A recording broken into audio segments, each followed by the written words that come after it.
A short time ago, I was basking in how great my office was and appreciating having a special space to myself that just worked for when I was doing tasks and freeing up where I live to being its own space. And I'm glad I appreciated it because right now, things are a mess. I'm in the process of closing this office down and moving it elsewhere.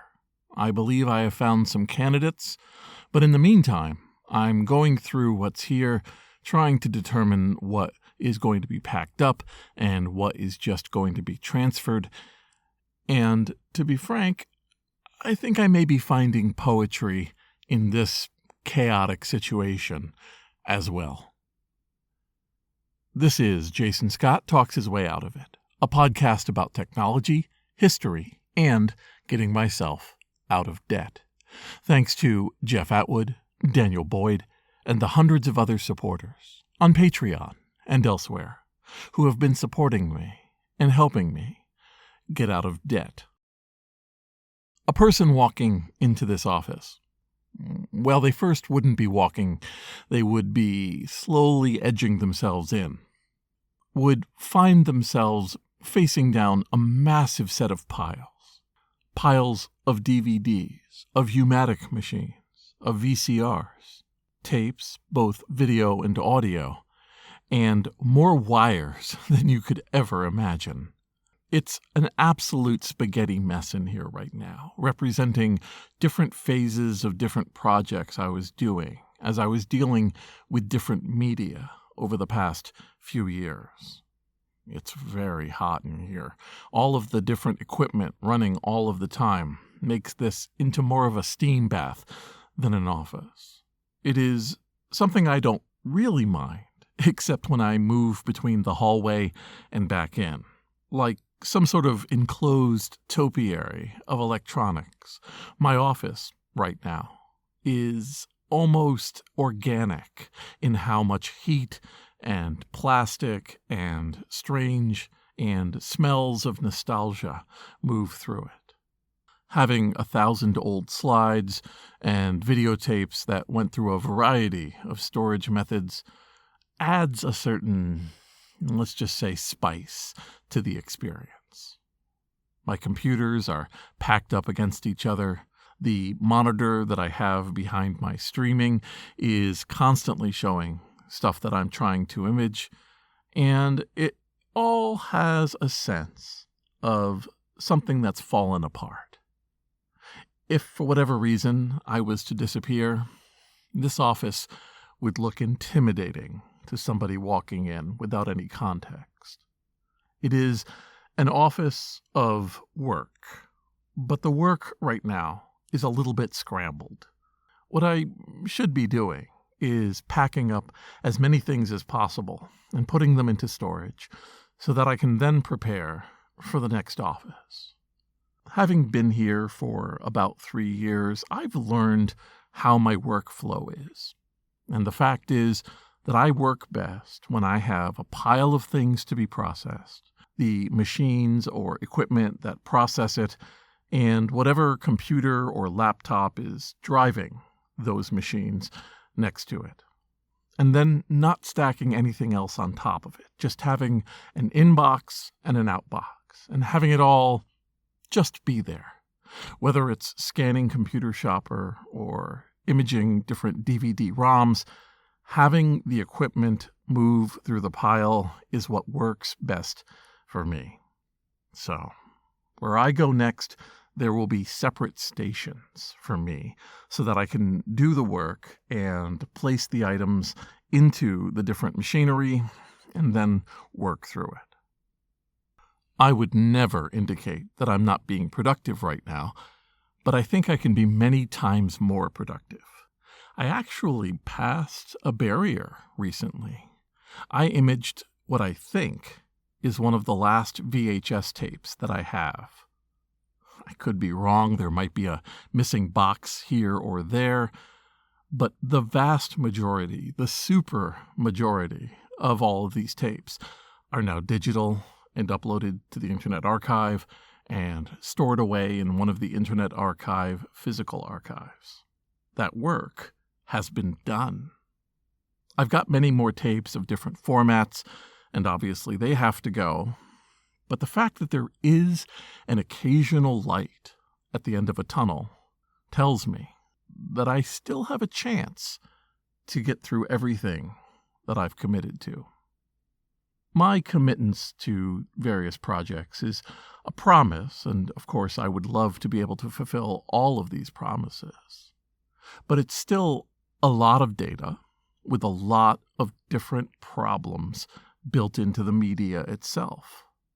DVD-ROMs slowly die, especially if they are organic dye. Newspapers fade, magazines rip, audio cassettes crack, crumble, break apart. So do pneumatic tapes.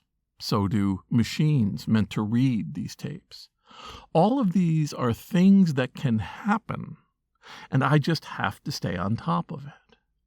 Maybe as some sort of cleaning version of Darkest Before the Dawn, pulling apart this office has made it look terrible, chaotic, impossible to decode unless you're me.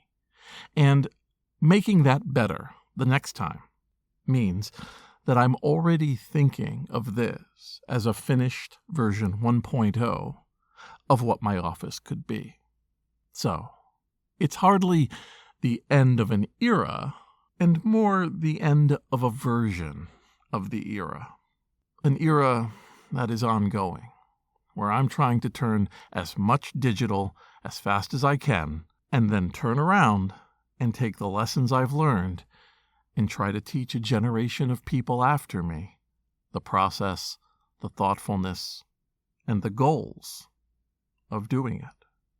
I'd estimate that I have digitized 2,000 or 3,000 videotapes here, that I've probably done a few hundred pneumatic tapes, hundreds of audio cassettes, and multiple issues of Computer Shopper, which itself is a whole other fractal situation. I have more to do, but I'm not in any way sad about this moving on. My life, after all, has been the observation of ends. And maybe it's a sign of age, but as I'm moving through different phases or different parts of an era, I get less sad about something being gone and honestly delighted that it lived as long as it has. This is maybe a curse of seeing so many ends, but I find positivity that a project completes, that we come, sometimes quickly, sometimes unexpectedly, to an end. It is incredibly important to me that all of these different and wonderful things that I'm sharing online find a home and find an audience, because that audience and that home will drive more respect and more efforts in preservation.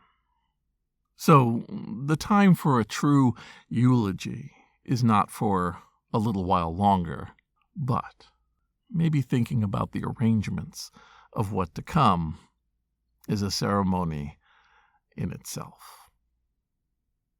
This is Jason Scott Talks His Way Out of It, thanks to James Bekoyanu, Ernie Hershey, Michael Rubin, Dilip Reddy, Sean Kelly, Trixie the Cat, Martin, Symbionts, Benjamin Guts, and Anonymous, along with the hundreds of other supporters on Patreon and elsewhere who have been supporting me and helping me get out of debt.